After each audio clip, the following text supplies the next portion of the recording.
Welcome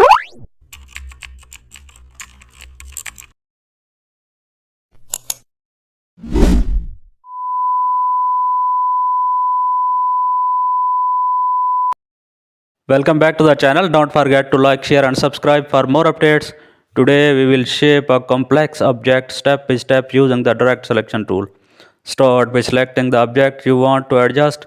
Once selected, pick the direct selection tool to active anchor points. Click on the first anchor and notice how the handles appear. Now gently drag one of the handles outward to stretch the curve. Next, pull the second handle downward to bring balance. Shift the next anchor point and repeat the process slowly. Continue guiding each curve until the form begins to flow smoothly.